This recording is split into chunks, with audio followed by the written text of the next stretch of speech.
व्रजेंद्र नंदनांघ्रि युगल ध्यानावधानार्थियों समस्त भगवत भक्तों को श्री राधे राधे, सादर नमस्कार। आज के प्रश्न हमारे पास आए हुए हैं। वंदना दीक्षित जी हैं। वे प्रश्न करती हैं, क्या पूजा के मंदिर की दिशा भी भक्ति में आवश्यक है? मेरे मंदिर की दिशा पश्चिम में है, तो क्या मेरी की गई पूजा लड्डू गोपाल स्वीकार करेंगे अथवा नहीं?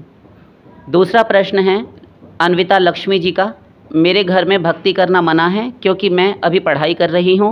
मैं ना तो एकादशी कर सकती हूँ, ना ही ठाकुर जी को भोग लगा सकती हूँ। करने की कोशिश करूँ तो घर में काय क्लेश होती है, लड़ाई झगड़ा होता है। मैं कैसे सेवा करूँ? ठीक है, पहला प्रश्न वंदना दीक्षित जी का लेते हैं। देखिए वंदना जी, आपके घर में आपका जो मंदिर बना हुआ है पूजा का, वो पश्चिम दिशा की ओर आपने कहा, तो पश्चिम में हो अथवा पूर्व में, दक्षिण में हो अथवा उत्तर में, आप एक बात बताइए कि प्रभु कहाँ नहीं रहते? वो तो सब जगह रहते हैं। रहते हैं ना। हाँ, तो भगवान, ऐसा कोई स्थान नहीं है जहाँ भगवान नहीं रहते। भगवान से रिक्त जो स्थान हो, जले विष्णु थले विष्णु विष्णु पर्वत मस्तके, तो भगवान सब जगह पर हैं और सब चीज़ों में भगवान हैं। सब चीज़ें भगवान में हैं और भगवान सभी जगह पर हैं, तो इसलिए आपको चिंता करने की आवश्यकता नहीं। आप पश्चिम की ही एक बात सुनिए। देखिए, अपने ये सिख धर्म में जो गुरु हो चुके हैं, प्रथम गुरु हुए हैं श्री श्री गुरु नानक देव जी। तो गुरु नानक देव जी ननकाना साहब में उनकी जन्मभूमि है, मातृभूमि। तो वे वहाँ पर गए अपने समय में, तो उनको भगवत प्राप्ति हो चुकी थी। तो जब वे वहाँ पर गए तो वहाँ पर क्या हुआ कि पश्चिम में क्या होता है कि पाकिस्तान में वे जब गए तो पश्चिम दिशा की ओर उन्होंने चरण कर लिए और इस साइड को उन्होंने अपना सिर कर लिया पूर्व की ओर। तो वहाँ पर एक मौलवी, कोई मुल्ला था, उसने इनसे कहा कि काफिर, काफिर कहते हैं जिसका दिमाग खिसक गया हो या फिर बौर आ गया हो, है ना, तो मतवाला सा हो गया हो। तो कहते हैं कि वह मौलवी साहब कि ये क्या तुम कर रहे हो? कह रहे क्या हुआ भैया? तो कहते हैं कि तुमने पश्चिम की तरफ पैर कर रखे हैं, इस साइड हमारा खुदा रहता है, तुम्हें पता नहीं है यहाँ पर हमारा जो है मक्का मदीना हज करने के लिए लोग जाते हैं। आप जानते हैं कि सारे लोग जाते हैं सऊदी इत्यादि। तो उसने इनसे मना किया। ये कहते हैं कि मैं तो इधर ही करके सोऊंगा, तुम्हें क्या प्रॉब्लम है? तो कहते हैं भगवान कहाँ नहीं है ये बता, आया बड़ा, भाग जाए यहाँ से। तो वो इनके सिर हो गया, लड़ाई झगड़ा होने लगा, बहस होने लगी। तो गुरु नानक देव जी तो साक्षात भगवत प्राप्त संत, तो उन्होंने मना किया कि हम तो इधर ही चरण करके सोएंगे हमारे ठेंगे से, तुमको पसंद नहीं आता तो हम क्या करें? वे सो गए। इसने इनको उठाकर आओ देखा न ताओ इनके चरण पकड़कर घुमा दिया कि तेरा भगवान अगर सब जगह रहता है तो तू अपने भगवान की तरफ, यानी तुम हिंदू लोग पूर्व और उत्तर को अधिक महत्व देते हो, तो अपने चरण यहाँ पूर्व की ओर कर। तो गुरु नानक देव जी के चरण पकड़े और घुमाकर इसने 180 डिग्री, 180 डिग्री का कोण बना दिया, जैसे मैथमेटिक्स में होता है। तो गुरु नानक देव जी के चरण घुमाकर कि अब पड़ा रहे, सोता रहे कहीं पर भी अपने को, अब भगवान की तरफ मुँह करके, हमारे खुदा हमारे अल्लाह की तरफ तूने अगर अपने पाँव किए तो खबरदार। चला गया। थोड़ी देर बाद वह अपने वहाँ से जहाँ जाना था अपने गंतव्य स्थल से, वहाँ से लौटकर वापस आने लगा तो देखा कि हमारा जो मक्का मदीना है वह सामने ही नज़र आ रहा है। जिस साइड उनके चरण किए थे पूर्व में ही दिखाई दे रहा है। फिर दोबारा घुमा गया, तो जिस साइड घुमाता है अब वह लगातार घूमने लगा। आपने कभी मक्खी को या कुत्ते को देखा होगा अपनी पूंछ की तरफ पूरा मोड़ के, और वह पूंछ के साथ में ही गोल गोल घूमता है। कभी कभी मक्खी भी गोल गोल घूमती है इस प्रकार से। और बबूल के कीड़े होते हैं बबूल के पेड़ पर, तो आप उस पर देखेंगे छोटे छोटे उसकी टहनियों पर कीड़े लगे रहते हैं। उल्लू जैसे दिखते हैं लेकिन छोटे छोटे मक्खियों जैसे ही कीड़े होते हैं। वह भी कई बार अपना जो मुंड होता है अपना सिर नीचे को करके और गोल गोल घूमता है उल्टा होकर। तो ऐसे ही वह गोल गोल घुमावे उनको। जिस बिछौने पर, बिछावन पर लेटे हुए थे गुरु नानक देव जी, तो उनको घुमाने लगा। अब वह देखता है तो फिर से उसको जो अपना मक्का मदीना है वह नज़र आने लगा वहीं पर, जहाँ उनके चरण करे वहीं पर दिखे। वह पागल हो गया, बौखलाना हो गया, उसका माथा घूम गया, वो छोड़ छाड़ के चलता बना। ये है भगवत प्राप्ति किए हुए संतों की महिमा। तो भगवान तो सब जगह हैं, खोपड़ी खराब है जिनकी ये सब कहते हैं। देखिए, और एक और शास्त्रीय बात सुनिए, ये तो आपको विनोद के लिए हमने कहा, किंतु सत्य घटना है। दूसरी बात शास्त्रीय ये है कि ये जो पश्चिम और दक्षिण का निषेध किया जाता है, निषेध इत्यादि कुछ नहीं है। जिस देवता को जो दिशा प्रिय है, जिस दिशा का अधिपति है, अधिष्ठात्र देवता है, उस दिशा में उस देवता की आराधना की जाती है। ऐसा नहीं है कि दक्षिण और पश्चिम बिल्कुल ही निषेध है। हमारे तांत्रिक जगत की उपासना, अघोरपंथी की उपासना, ये भी अघोरपंथ भी एक संप्रदाय है, किंतु सब मार्ग सबके लिए नहीं होते। ईश्वर प्राप्ति के लिए अघोरपंथ भी है, बुरा ना माने कोई भी साधक साधिकाएं, किंतु अघोरपंथ भी होता है, किंतु वह सार्वत्रिकता नहीं है, सबके लिए नहीं है। तो उसमें कई बार पश्चिम की ओर मुख करके, कई बार नैऋत्य कोण में, कई बार आग्नेय कोण में, कई बार ईशान कोण में भी मुख करके उपासना होती है किसी देव विशेष की, देवी विशिष्ट देवी देवता की। तो सबका निषेध नहीं है। ये फालतू की बातें हैं, उड़ाई गई हैं, खास करके ये अंडे पंडों के द्वारा। ये जो पंडित जी हैं ना, ये बहुत बात बनाते हैं। तो पंडित सोई जो गाल बजावा, गोस्वामी जी कहते हैं ना, वही पंडित है जो गाल बजाना जानता है, ज्ञान व्यान कुछ है नहीं उसको। बस, तो सभी जगह भगवान है, आप निश्चिंत रहिए। और आपका मंदिर पश्चिम दिशा में है, फिर भी आपको भीतर ही भीतर यदि लगता है कि नहीं, मुझे भी लगता है कि थोड़ा बदल दूं तो अच्छा रहेगा, तो अब आपको यदि कंफर्टेबल लगे और आपको सुविधा हो, ऐसी व्यवस्था आपके यहाँ बन जाए कि आप पूर्व अथवा उत्तर की ओर कर सकें। आपका मुख यानी पूजन करने वाले पुजारी का, भक्त का, साधक का मुख उत्तराभिमुख, पूर्वाभिमुख होना चाहिए। देवी देवता का मुख पूर्वाभिमुख और उत्तराभिमुख होना आवश्यक नहीं है। आपका मुख जब आप पूजन करें तब पूर्व की ओर अथवा उत्तर की ओर होना चाहिए, ऐसा होता है। किंतु हाँ कहिए, सुन तो रहे हैं। जब भगवान की भक्ति में आ जाते हैं तब कोई नियम नहीं होता। आप बम विस्फोट करने जा रहे हैं, ध्यान से सुन लीजिए। न देश नियमस्तस्मिन् न काल नियमस्तथा, भक्ति रसामृत सिंधु पद्म पुराण। इसका मतलब उसमें न देश का नियम है भक्ति मार्ग में, न काल का, किस समय पर करें, किस जगह पर बैठकर करें, कब करें, कैसे करें, किस समय पर करें, कौन से देश में किस स्थान में बैठकर करें। सब जगह न देश नियमस्तस्मिन् न काल नियमस्तथा, सब प्रकार से कर सकते हैं। सार्वत्रिकता है भक्ति में, सब कर सकते हैं, सब समय कर सकते हैं, सब द्रव्यों में भक्ति, सब वर्णों में भक्ति, सब जाति में भक्ति, सब कुल गोत्र में भक्ति, निर्धन के लिए भक्ति, धनाढ्य के लिए भक्ति, राजा के लिए भक्ति, रंक के लिए, फकीर के लिए भक्ति, सब धन से भक्ति, सब प्रकार के भोजन से भक्ति, पुष्पों से भक्ति, और उनके पत्तों से यदि पुष्प ना मिले उससे भी भक्ति। तो आशा करते आप समझ गए होंगे।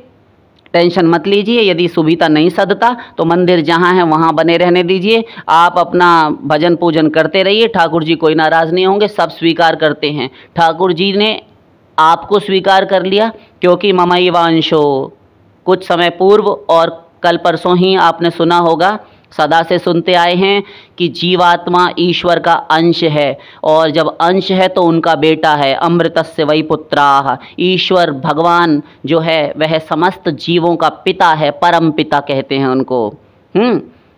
तो अपना बच्चा यदि उसका पेट खराब हो गया, शौच इत्यादि के लिए उसको बार बार जाना पड़ रहा है, और घनघोर सर्दी पड़ रही है, कोहरा पड़ रहा है, और वह बार बार नहाने बैठ जावे, तो खुद तो आप नहलाते नहीं उसको, किंतु यदि वह स्वयं भी नहाने लगे, क्या कर रहे हो तुम? मम्मी मैं ना नहा रहा हूँ, क्योंकि किस लिए? वो हम शौच गए थे, वॉशरूम गए थे, बार बार दिक्कत हो रही है, तो क्या करें? अरे तो तुम्हारा कौन सा जनेऊ यज्ञोपवीत टूटा जा रहा है? आया बड़ा पंडित जी, चुपचाप आके हाथ पांव धो के इधर सो जा, ठंड और लग जाएगी तो फिर गड़बड़ हो जाएगी। चलो इधर, वरना वो झापड़ देंगे कि दिमाग सही हो जाएगा। इधर आओ। थोड़ा थोड़ा गर्म पानी करके हाथ पांव पोंछ देते हैं कि बच्चे का स्वास्थ्य और ना बिगड़ जाए, तो फिर वे तो परम पिता हैं। भगवान ये नहीं कहते कि इतने कड़े कायदे कानून नियम ही तुम्हें पालन करने पड़ेंगे। तुम्हारे लिए जो पालनीय है वह गुरु आज्ञा है। जब स्वस्थ हो जाओ शरीर से तब करना। अपने शरीर का ख्याल रखती हैं गोपियाँ इसलिए कि मेरी भक्ति कर सकें, सेवा कर सकें। तो आप भक्ति कीजिए, ये सब चोचले प्रपंचबाजी मत कीजिए। हो जाए तो ठीक, ना हो तो तटस्थ रहिए, कोई चिंता करने की बात नहीं है। भगवान की भक्ति में कोई नियम कायदे कानून कड़े कड़े नहीं होते। जहाँ मंदिर है वहीं रखिए, आप राधे राधे कीजिए, भजन कीजिए, नवविधा भक्ति आजन कीजिए और सदा नाम गान भगवान का, उनकी कथा श्रवण इत्यादि में लगे रहिए। आशा करते हैं आप समझ गए होंगे। हाँ, समझ गए। अगला प्रश्न लेते हैं। अन्विता लक्ष्मी, मेरे घर में भक्ति करना मना है। देखिए आपके घर में अन्विता जी यदि भक्ति करना मना है तो आप ही के घर में नहीं है, 95% तो ऐसे ही घर हैं कि किसी न किसी का दिमाग का जो स्क्रू है वो ढीला होता ही है। किसी का कि कोई घर ऐसे हैं कि सभी का ढीला है और किसी एक का सही हो तो बाकी सारे उसके पीछे पड़ जाते हैं। वो कहते हैं कि तुम भी हमारी तरह ढीला कर लो। तो भक्ति करना मना है, किंतु आपको ऐसी आज्ञाओं का पालन नहीं करना। दो कारण हैं। एक तो आप ध्यान दीजिए, एक तो आप भगवान के सनातन अंश हैं, तो इस नाते और मनुष्य शरीर आपको भगवान ने देकर भेजा है। यदि भक्ति भजन नहीं करेंगे भगवत प्राप्ति नहीं होगी, फिर 84 लाख का चक्कर और नरक इत्यादि शुरू हो जाएगा। तब ये जो घर वाले मना कर रहे हैं ये आपके पाप कर्मों का दंड बांटने भी जाएंगे क्या? नहीं, वो तो नहीं, हमें ही झेलना पड़ेगा। तो फिर आप भगवान से खिलाफत क्यों करें किसी दूसरे व्यक्ति के लिए? इसीलिए आप भजन कीजिए। दूसरा एक बात, आप यदि करती रहती हैं भक्ति, अपना उपासना भजन इत्यादि, तो इससे इन शेष घर परिवार वालों को, अपने स्वजन संबंधियों को भी दंड भुगतान करने से, पाप करने से, अपराध से बचा पाएंगी।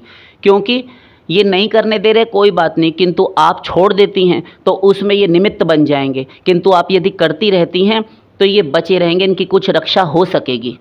क्योंकि राम भगत अपराध जो करई, राम रोष पावक सो जरई। वैसे यहाँ पर हम सभी को सावधान कर देना चाहते हैं। बुरा लगे तो हमें, हमारी निंदा करें, आलोचना करें, हमें गाली दे, खूब दें, कोई बात नहीं, हमारा मंगल ही होगा। किंतु हमारे किसी भी कार्य से, हमारे किसी भी कृत्य से, किसी भक्त का, किसी साधक का अथवा किसी महात्मा का भजन यदि छूटा किसी जीव का, तो घोर सर्वनाश के लिए हम तैयार रहें। इसीलिए कभी किसी भक्त के, किसी साधक के जीवन में उसके भजन रूपी जो कल्याण कार्य है, उसके भजनमय जीवन में कभी बाधा नहीं देनी चाहिए। उसको आगे बढ़ने में उसकी सहायता करनी चाहिए। ना भी कर सकें तो चुप रहो, मौन रहो, किंतु ये नहीं कि हम तुम्हारा भजन छुड़ा कर मानेंगे। ये घोर सर्वनाश के मंत्रोच्चारण हैं। तुम्हें कोई ठौर देने वाला नहीं मिलेगा तीनों लोकों में। जो किसी का जीवन में भक्ति उतर आई है, वह भजन करना चाहता है, अपने कल्याण का साधन कर रहा है, उसी में तुम बाधा पहुंचा रहे हो, मरेंगे वे लोग। तो आप से विनती है, आप भजन करना मत छोड़िए। दूसरा, करते रहेंगे तो इनकी भी रक्षा हो पाएगी, भगवान का कोप का भाजन इनको नहीं बनना पड़ेगा। अगला प्रश्न है आपका, क्योंकि मैं अभी पढ़ाई कर रही हूँ, मैं ना तो एकादशी कर सकती हूँ, ना ही ठाकुर जी को भोग लगा सकती हूँ। ठीक है, पढ़ाई कर रही हैं आप, करते रहिए।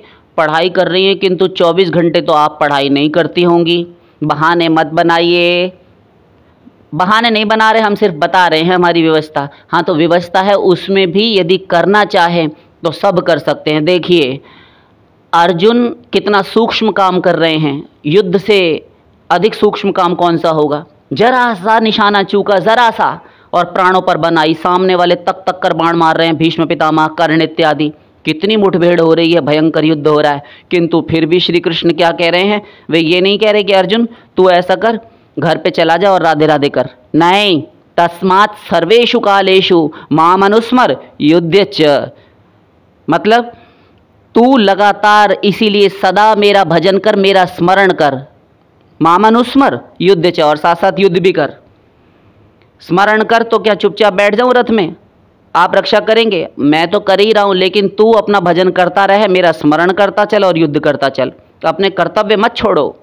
जो कार्य आपको ईश्वर ने दिए हैं वे करते रहिए। छोड़कर भागना किसी समस्या का समाधान नहीं है। ये पलायनवादी दृष्टिकोण, ये भगोड़ापंथी, ये अच्छी नहीं होती। तो यानी कि हम पढ़ाई करते रहें, हाँ करते रहिए, कीजिए पढ़ाई, अपने फ्यूचर को सिक्योर करने में ध्यान लगाइए, किंतु जब थोड़ा थोड़ा बीच बीच में से ध्यान दीजिए, हाँ, तो थोड़ा थोड़ा समय निकालकर बीच बीच में प्रियालाल का स्मरण कर लिया कि वे मुझे देख रही हैं, वे मुझे देख रहे हैं, प्रियालाल मेरे सामने खड़े हैं। कोई सुंदर सी फोटो, प्रतिमा, छाया चित्र इत्यादि वो बार बार बार बार देखिए और देखकर उसको अपनी मनः कल्पना, अंतरात्मा में, आत्मकल्पना में देखिए। जहाँ तिलक लगाते हैं, बिंदी लगाते हैं, उस स्थान पर अथवा हृदय में, जहाँ कहीं भी आप ध्यान कर सकें, अथवा नासिकाग्र पर, नोज की टिप पर आप ध्यान कर सकते हैं। ध्यान करते हुए स्मरण कीजिए और बीच बीच में अपना नाम राधे कृष्ण या फिर हरे राम हरे कृष्ण महामंत्र या फिर गोविंद गोविंद कृष्ण कृष्ण राम राम सीताराम, जो भी आपको प्रिय हो वो नाम का अवलंबन आश्रय कीजिए और वो जपते रहिए। किसी को भनक मत पड़ने दीजिए। हमारे मन को तो कोई नहीं जान पाता, ऊपर से हम कुछ भी करेंगे तो तुम देखोगे, मना करोगे, तभी तो विरोध करोगे ना। मन में घुस जाओ तो जाने। तो संसारिक लोगों के चक्कर में पड़कर भजन करना बंद मत कीजिए। आगे मनुष्य शरीर भी नहीं मिलेगा। जितना अभी इस जन्म में कमा लेंगे, अगले जन्म में आपको मेहनत परिश्रम कम पड़ेगा। आपकी इतनी साधना ठाकुर जी संभाल कर रख लेते हैं।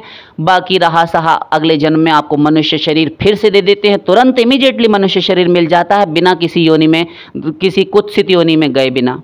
सीधे सीधे अच्छे घर में जन्म देते हैं और वहाँ ये आपकी साधना आपको दे देते हैं। लो बेटा, अब आगे इसमें थोड़ा सा और ऐड कर लो, ये इतनी भरी हुई गुल्लक है, इसमें 10 20 50 रुपया और डालोगे, पूरी भर जाएगी ठांस कर। इतनी कृपा है। तो भजन मत बंद कीजिए। और भोग नहीं लगा सकती, कोई बात नहीं। एकादशी नहीं कर सकती, कोई बात नहीं। करने की कोशिश करूं तो क्लेश होता है। क्लेश करेंगे वो लोग क्योंकि मायाबद्ध जीव हैं। हम शुरू में कह आए, दिमाग का स्क्रू ढीला है तो वे बोलेंगे, तो उनको बोलने दीजिए। जासो होए स्नेह राम पद ए तो मतो हमारो। जिसके संग से भगवान श्री राम के, प्रभु के, राधा रानी ठाकुर जी के चरणों में प्रेम उत्पन्न होने लगे, जिसकी शिक्षाओं उपदेशों को मानकर उनका पालन करने से हमारे जीवन में प्रभु के प्रति प्रेम जागृत होने लगे, हमारे मन बुद्धि शुद्ध होने लगे, वह साधारण पर्सनालिटी नहीं हो सकती और वह प्राण ते प्यारो, वह हमारा प्रियतम है। ऐसा गोस्वामी जी कह रहे हैं विनय पत्रिका में।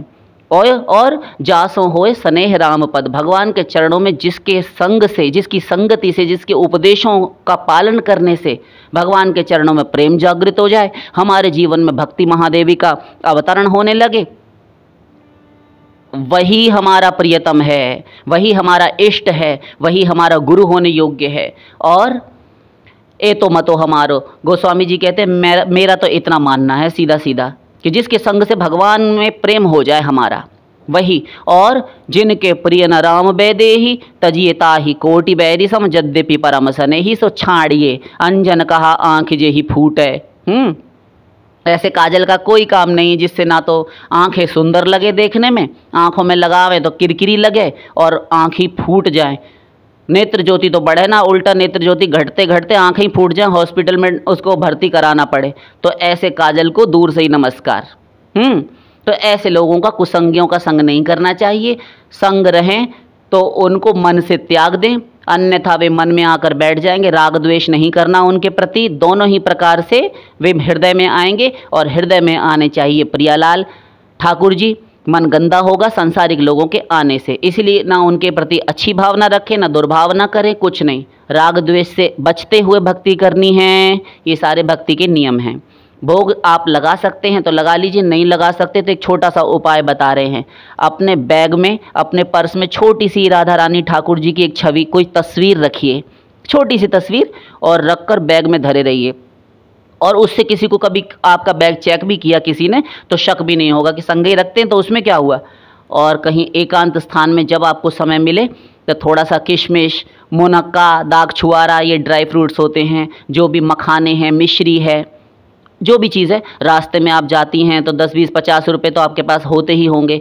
रास्ते में फल वाले रेडी कार्ट पड़ती हैं तो जो फल विक्रेता है उनसे एक केला ले लिया। ठाकुर जी को, राधा रानी को वहीं तस्वीर एक स्थान पर रखकर अपने कॉलेज स्कूल इत्यादि में आपने वहाँ पर भोग लगा दिया, उस प्रसाद को पा लिया। ऐसे करके कीजिए। और ये सेवा जब ठाकुर ठाकुरानी देखते हैं प्रियालाल कि इतनी सेवा कर रही है, इतनी मजबूरी, तो एक दिन हम आपको लिख कर दे रहे हैं चैलेंज करके, आप हम भुक्तभोगी हैं, हम भुक्तभोगी हैं, हमारी बात पर विश्वास कीजिए। न जाने कितने भक्तों के मार्ग खुले हैं। आप इस प्रकार चोरी छुपे कहीं एकांत में जहां घर वालों की पहुंच ना हो वहां पर आप भोग लगाइए, अपने मन की मुराद जो है सारी वहां पूरी कर लीजिए। घर में उनके सामने मत लगाइए और भगवान के आगे एकांत में बैठकर 2 आंसू डालिए, याद करके प्रियालाल को कि प्रभु, हे राधा रानी, हे मेरी ठकुरानी, हे विदग्धा, हे करुणामयी, हे दयामयी, हे परम वात्सल्यमयी, हे शरणागत वत्सला, मैं तुम्हारी शरण में आ चुकी हूँ, आना चाहती हूँ, किंतु इस प्रकार के व्यवधान, ये विक्षेप, ये विघ्न बाधाएं, ये कैसे मैं इनसे निपटूं। हे महादेवी, हे सर्वशक्ति स्वरूपिणी, हे राधा रानी, मेरी रक्षा करो, मेरी सहायता करो, मुझ दीन की रक्षा करो, मैं तुम्हारी शरण में हूँ, मैं तुम्हारे अभय चरणों में पड़ी हुई हूँ, मुझ पर कृपा करो। इस प्रकार से आप दीन पुकार फरियाद करेंगी तो वहाँ से कृपा के द्वार खुलते हैं और आपके घर में हो सकता है कि प्रियालाल की कृपा से सद्बुद्धि मिल जाए और आपको छूट मिलने लगे। ये भी हो सकता है ना भी सुधरें तो कोई बात नहीं, हो सकता है कि वे ना सुधरें तो भी आपके लिए कोई और मार्ग निकल आए, ये हो सकता है। वैसे नियम है कि सट सुधरहि सतसंगति पाई, पारस परस कुधातु सुहाई। बालकांड रामायण, दुष्ट भी होते हैं, वह सत्संग पाके सुधर जाते हैं, बड़े बड़े सुधरे हैं। जैसे पारस एक मणि होती है, चिंतामणि, उसके स्पर्श से कुधातु यानी खराब धातु लोहा, वह भी सुंदर बन जाता है, वह भी स्वर्ण बन जाता है। ऐसे ही भक्त जब हमारे घरों में कोई होता है, भक्ति करने लगता है, तो उसके सत्संग का प्रभाव घर वालों पर भी पड़ता है, ऐसा हो सकता है।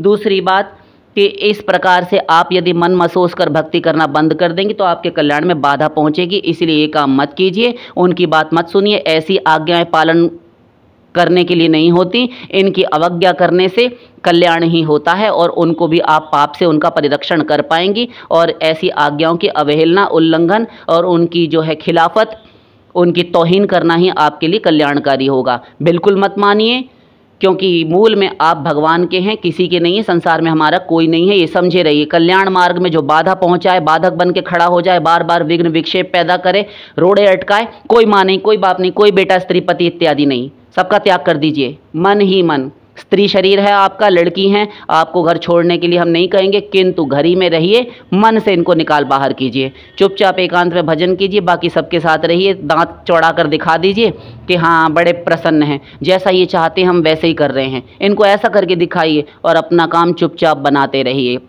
किसी से लड़ाई झगड़ा मत कीजिए, अन्यथा बाधा आएगी। मन में ये लोग फिर इनके शब्द आपको पिंच करेंगे, बार बार परेशान करेंगे, आप इरिटेट होंगी, फ्रस्ट्रेट होंगी। ये काम ऐसी नौबत ही ना आए, वहाँ से कनेक्शन काट कर रखिए, मन से उदासीन हो जाइए इनके प्रति। जो ये कर रहे हैं करने दीजिए, आपको जो करना है चुपचाप उपाय बता दिया वैसा कीजिए।